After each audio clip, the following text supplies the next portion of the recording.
Some of you out there might be interested in these fences and how they work. I've watched a lot of videos on various different things about the fences, and I think I'll try to tell y'all some details that would help if any of you plan to use them. The fences are electrified on these horizontal pieces and not on the vertical, so you can grab those. It doesn't do anything to you. Down here at the bottom, the very bottom one is not electrified, because then it would just arc to the ground and it would lose all of its power. Sometimes this one lays on the ground, so I have some extra stakes that I bought, so when I'm going over a little hill or something, I can stretch it up. I can hook it to the top and pull the bottom off the ground so that we're not getting this wire grounding out. And you can hear the fence snapping when you have a lot of spots touching the ground. You'll hear it popping or snapping where the power's going just right into the ground. So you have an energizer. I like these from Premier One. The fence is also from Premier One. This energizer is connected to the ground, which you drive a rod into the ground. So this is clipped to our ground rod, driven in the ground.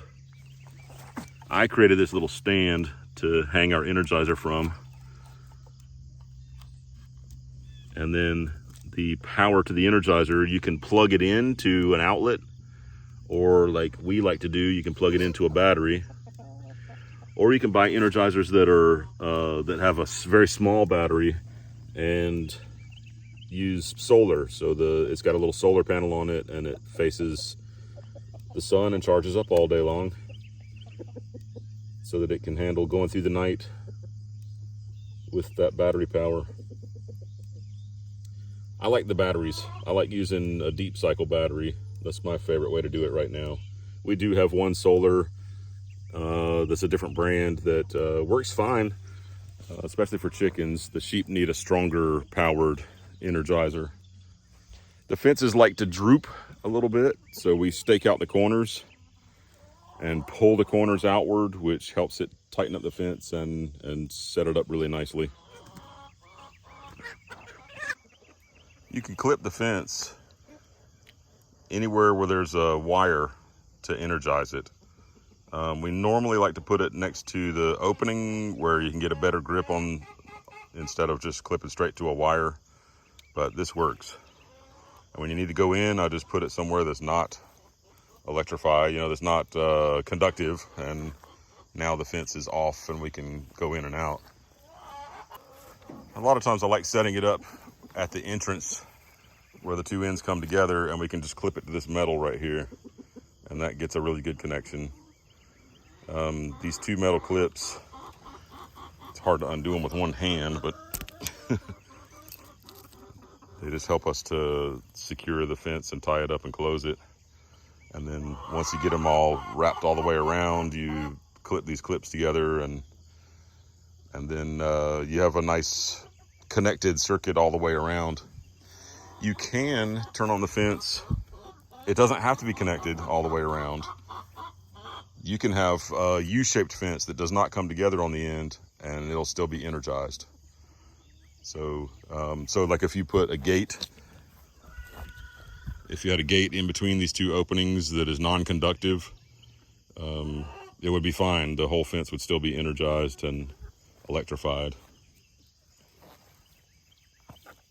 And they sell gates. They were out of stock when we wanted to get one, so we've never gotten one.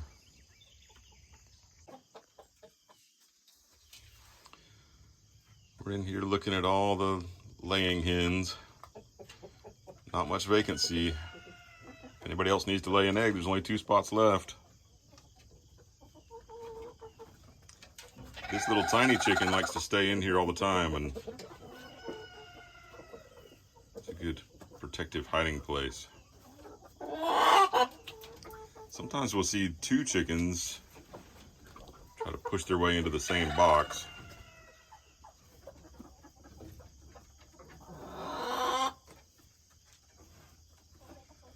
chicken here looks like it's looking for a vacancy. Sometimes they like using the same box over and over, so they might want to climb in with another chicken because they don't want to go to an empty box.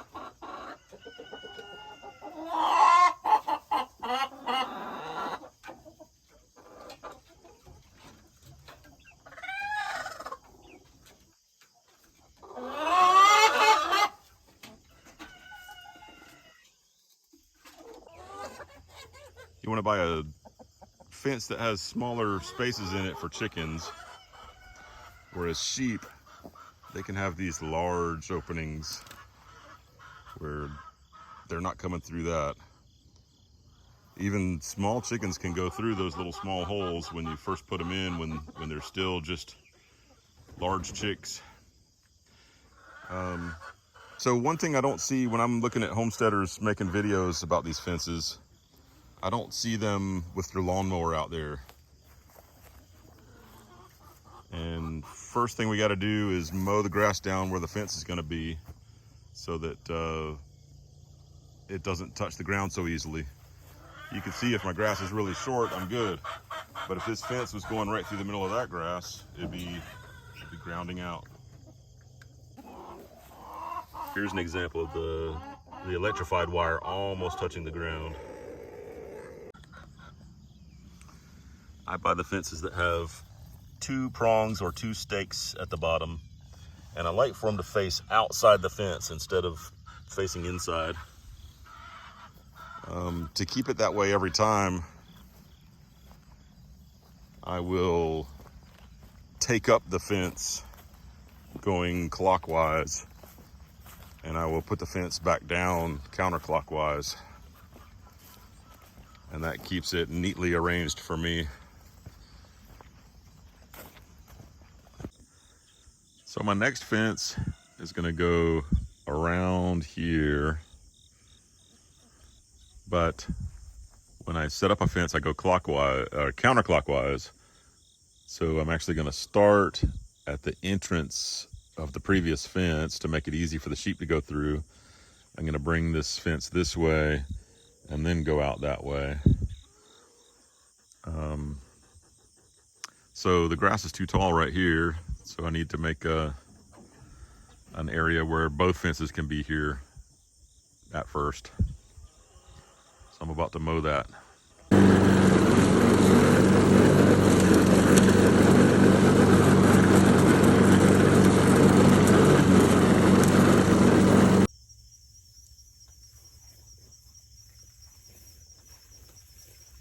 I just dropped my bundle of fence in the field.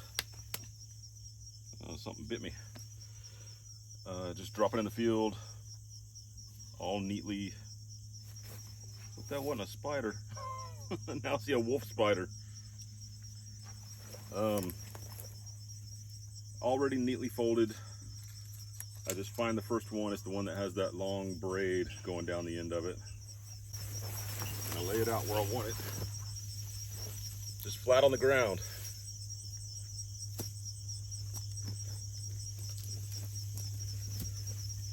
And you can usually feel which one's the next one coming out.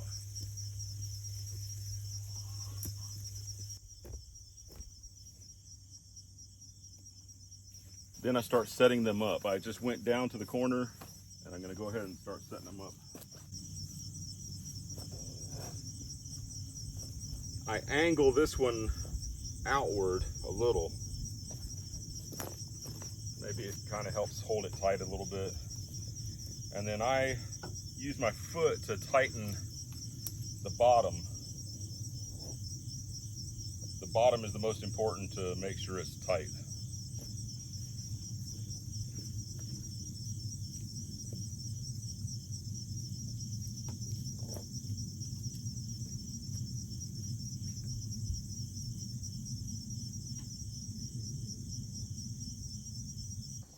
You can see the fence is mostly tight just from the way I set it up.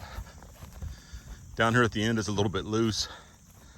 If I don't like it being loose, then later I can put the stake at the corner to pull it tighter, like on this one. when I'm up close to other fences, I don't want to leave those fences on and get shocked.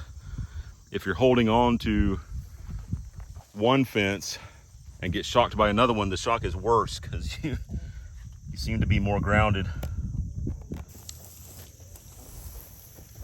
I kind of toss this one a little bit to get it past my bundle so that it doesn't catch on it as easily.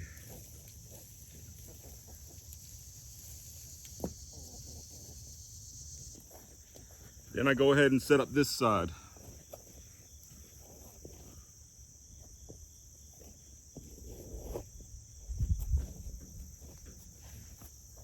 Sometimes the ground is really hard, especially if it's been dry for a while, and I do have to use a mallet or a small sledgehammer to hammer the stakes into the ground, which makes them really hard to pull back out.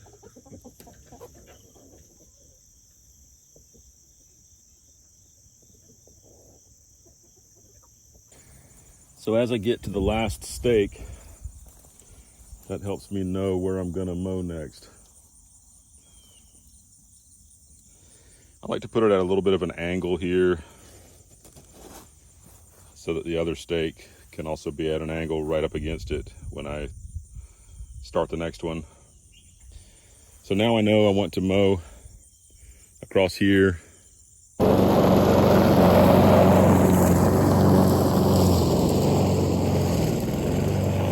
So now I kind of have to guesstimate how far over I want to mow to and try to keep the pin square so that when I pull my last fence over and connect it to the corner, I don't end up short or long. It never works out perfect, but I'm getting, with experience, you kind of get to where you can judge it. I didn't mention before that I'm using 2 fences for the sheep. So they'll be connected back over here at this corner and also at this corner.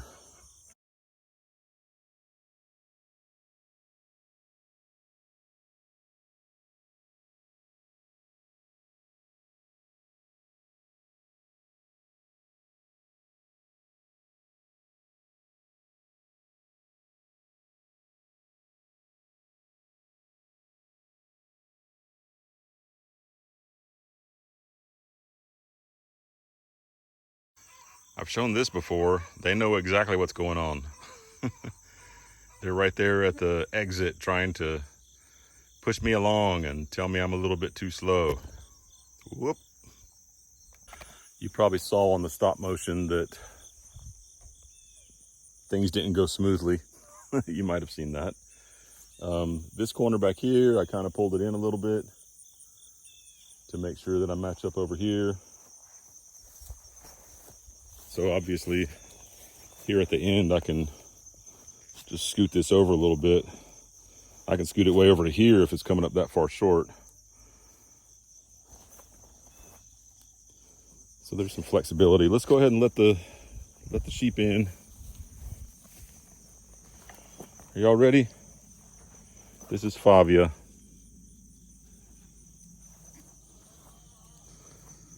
Here we go with the clips in one hand again.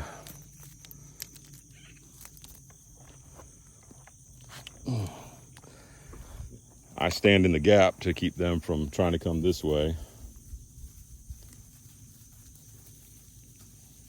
They're pretty good at it every couple days. If you have any questions, anything I missed, or anything that that you just have a particular question about, let me know in the comments. So now taking up the fence, I'm gonna go clockwise.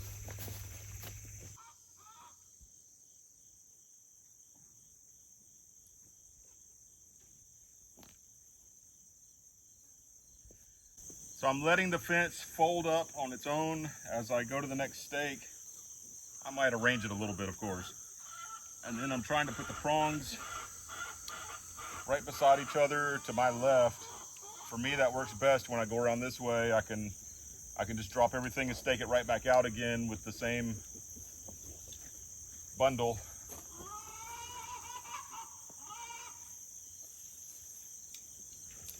Just doing the same motion every time.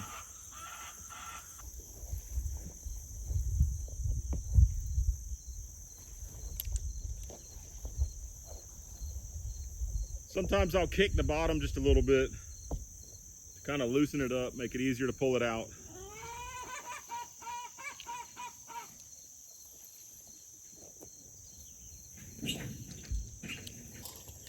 Usually when I'm getting to the end, it's getting pretty heavy.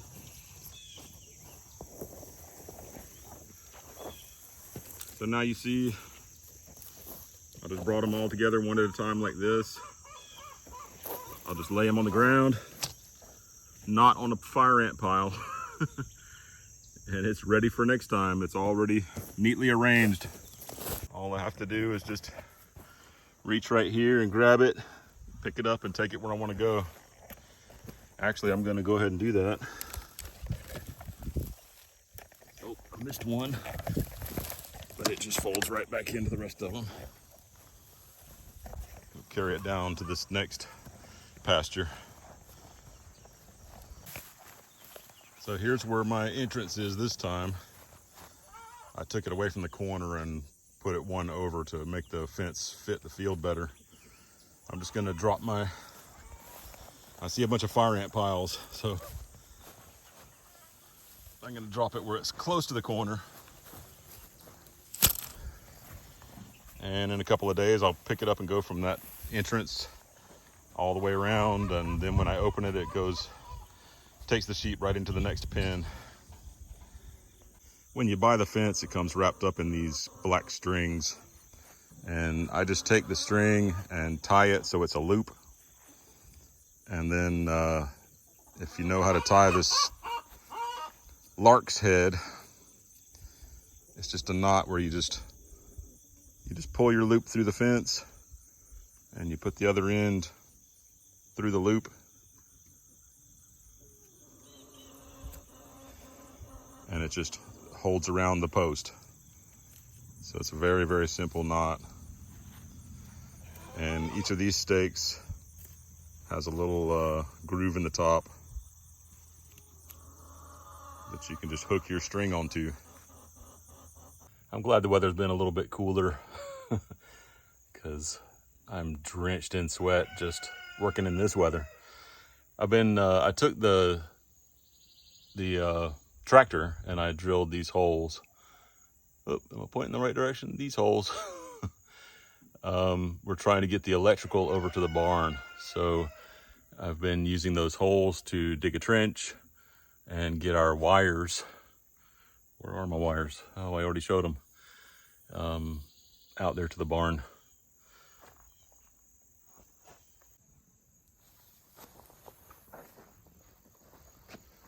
I've already covered my wires up. Most of the trench probably here is about right around here is about the halfway point. So I've gotten almost half of it covered back up again. And then my breaker box is going to be on the inside, on the back of this pipe, this conduit that has my wires coming up out of the ground here.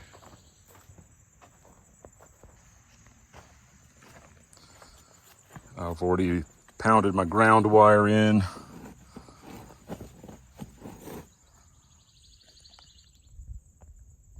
My ground rod. I've been working on this all week, but I think videos about it would have been extra boring. So how about just one?